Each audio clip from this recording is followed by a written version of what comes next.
Frontline Updates, where we delve deep into military strategies and updates from conflict zones.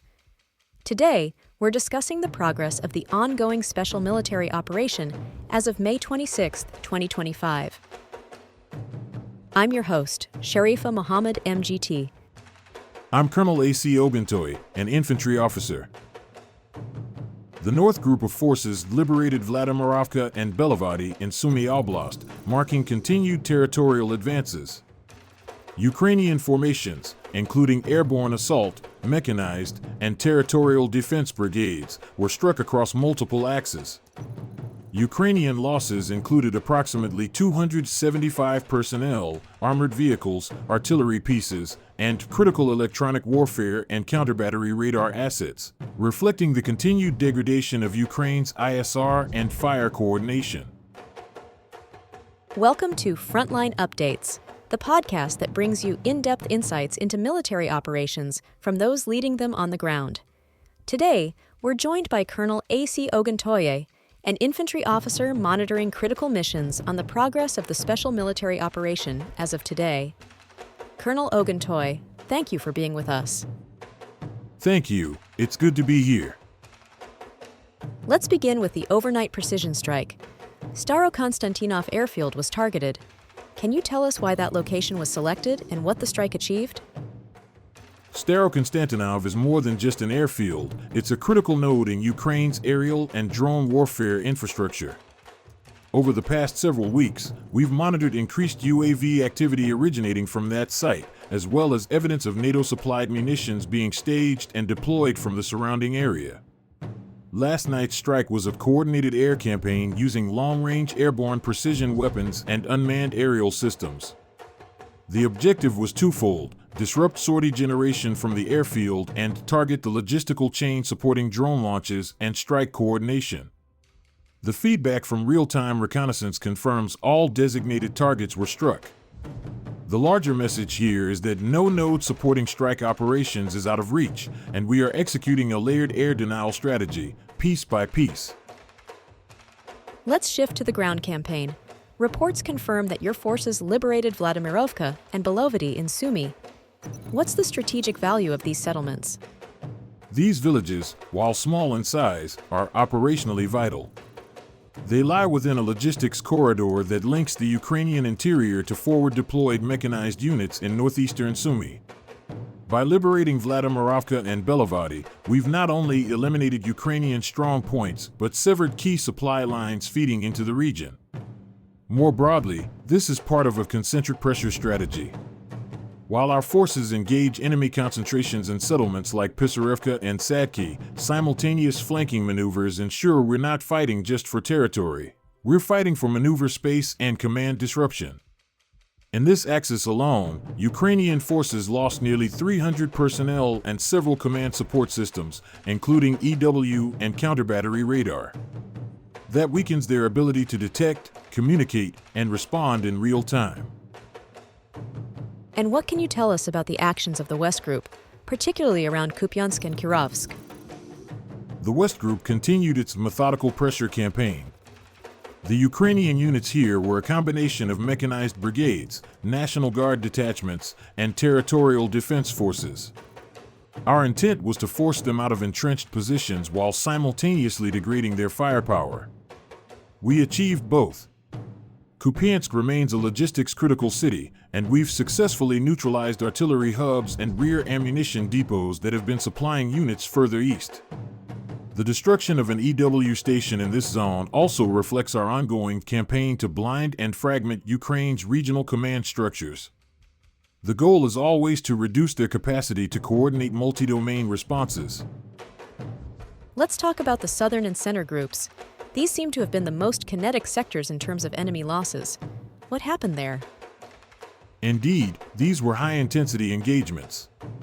In the southern sector, our forces occupied new dominant terrain features near Seversk and Konstantinovka, enabling direct fire control over key movement corridors. We targeted mechanized and airmobile brigades, and in doing so, we disrupted their ability to rotate fresh units into contested sectors. That action alone sets the conditions for longer-term territorial control. And the center group of forces? In the central sector, we engaged a dense concentration of elite units, including airborne, Marine, Ranger, and National Guard brigades, across a broad operational frontage.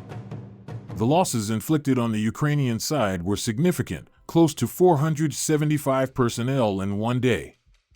But beyond the numbers, we see signs of strategic fatigue. Their elite units are being forced into static defense roles instead of offensive mobility, which is a marked change from even a month ago. The East and DNEPR fronts seem to be more about attrition and electronic suppression. Is that accurate? Yes, that's correct. The East Group is steadily advancing into fortified areas in Donetsk and Zaporizhia. What's notable is not just the ground gain, but the EW infrastructure being consistently neutralized.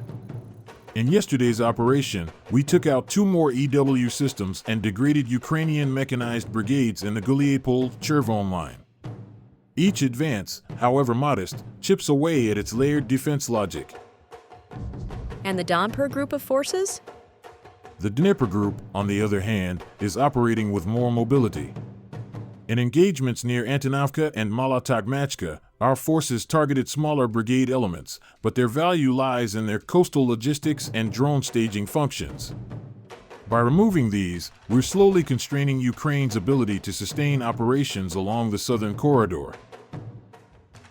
Can you speak briefly about the role of air defense and tactical aviation in the past 24 hours? Our air defense units had another successful day.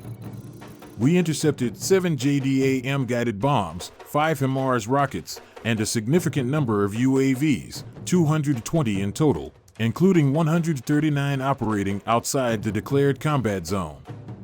That tells us Ukraine is attempting to expand its ISR footprint even into rear areas, and we're now countering that more aggressively. Our aviation and missile forces also struck over 150 locations, including Ukrainian airfield infrastructure, temporary troop concentrations, and drone storage sites. These aren't random attacks, they are part of a synchronized effort to degrade Ukraine's combat depth and its ability to regenerate forces. Colonel Oguntoye, in your view, what does today's operation signal about the larger trajectory of the campaign? What we're seeing is the maturing phase of a pressure-centric campaign. We're not just holding terrain or firing into targets, we're disrupting systems, supply chains, EW networks, decision-making nodes, and ISR frameworks. And with every liberated settlement, every destroyed radar system, every broken brigade, the cumulative weight of operational exhaustion is shifting. The longer Ukraine is forced into reaction, the fewer options it has for the initiative. That is what this phase is about, establishing a tactical asymmetry that compounds over time. Colonel, thank you for providing such a detailed briefing on the current military situation. Your insights are invaluable to our understanding of the conflict's dynamics. And thank you to our listeners for tuning in. Join us next time as we continue to provide up-to-date coverage on global military affairs.